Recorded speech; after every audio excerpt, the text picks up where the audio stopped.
करवा चौथ व्रत कथा। प्रथम, एक सास साहूकार था जिसके 7 बेटे और एक बेटी थी। सातों भाई व बहन एक साथ बैठकर भोजन किया करते थे।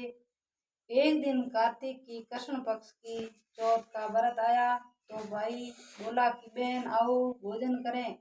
बहन बोली कि आज करवा चौथ का व्रत है, चांद उगने पर ही खाऊंगी। तब भाइयों ने सोचा कि चांद उगने तक बहन भूखी रहेगी, तो एक भाई ने दिया जलाकर दूसरे भाई ने छन्नी लेकर उसे ढका और नकली चांद दिखाकर बहन से कहने लगा कि चल चांद उगाया है, अर्घ दे ले। बहन अपनी भाभीयों से कहने लगी कि चलो अर्घ दें, तो भाभीयां बोली तुम्हारा चांद उगा होगा, हमारा चांद तो रात को उगेगा। बहन ने अकेले ही अर्घ दे दिया और खाना खाने लगी तो पहले ही गिलास में बाल आ गया, दूसरे गिलास में कंकड़ आया और तीसरे गिलास मुंह तक किया तो उसकी ससुराल से संदेश आया कि उसके पति बहुत बीमार हैं, जल्दी भेजो।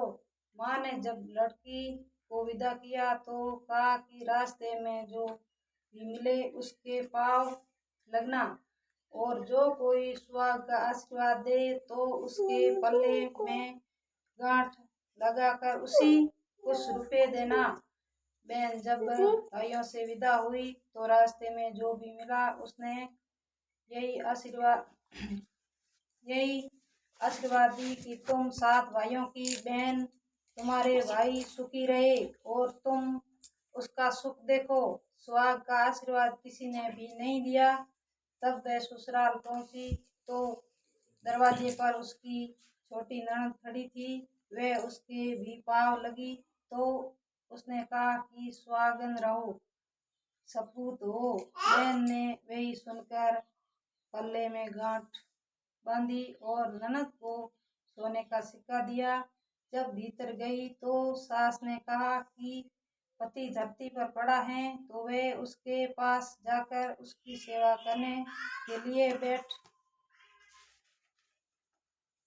गई। बाद में सास ने दासी के साथ बची खुशी रोटी भेज दी और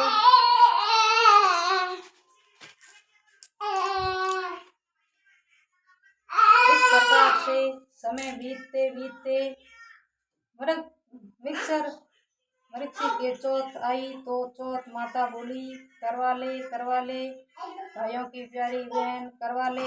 लेकिन जब उसी चौथ माता नहीं दिखाई दी तो वह बोली हे माता, आपने मुझे उजाड़ दिया है तो आप ही मेरा उद्धार करेगी, आपको मेरा सुहाग देना पड़ेगा।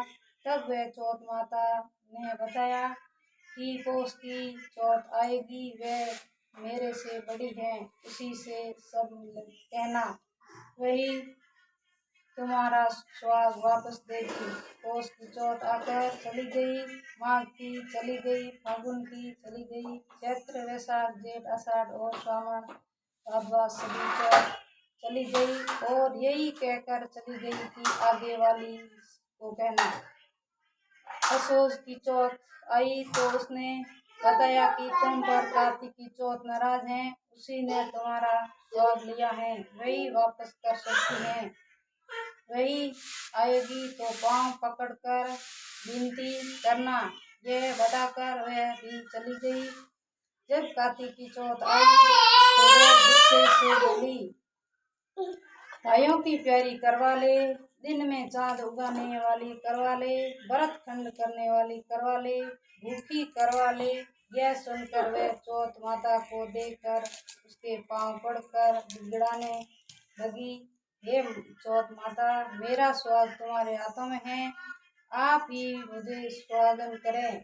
तो माता बोली पापनी हत्यारनी, मेरे पाँव पकड़कर क्यों बैठ गई।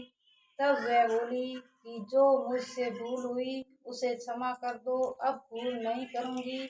तो चौथ माता ने प्रसन्न होकर आंखों से काजल, नाखून से मेहंदी और टीके में से रोली लेकर छीटा, छोटी उंगली से उसके आदमी पर छींटा दिया तो वह उठकर बैठ गया और बोला कि आज मैं बहुत सोया।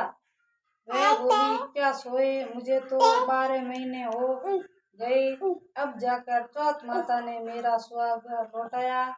यह सुन उसका पति ने कहा कि जल्दी से माता का पूजन करो। जब चौथ की कहानी सुनी, करवा का पूजन किया और प्रसाद खाकर दोनों पति पत्नी चौपट खेलने बैठ गए। नीचे से दासी आई, उसने दोनों को चौपट पासे खेलते देखा तो उसे सासू को जाकर बताया। तब से सारे गांव में यह बात प्रसिद्ध होती गई कि सब स्त्रियां चौथ का व्रत करे तो सुहाग अटल रहेगा। हे चौथ माता, जैसे तूने साहूकार की बेटी का सुहाग दिया वैसे सबको देना। यही करवा चौथ उपवास की सनातन महिमा है। हे चौथ माता, भूल चूक गए तो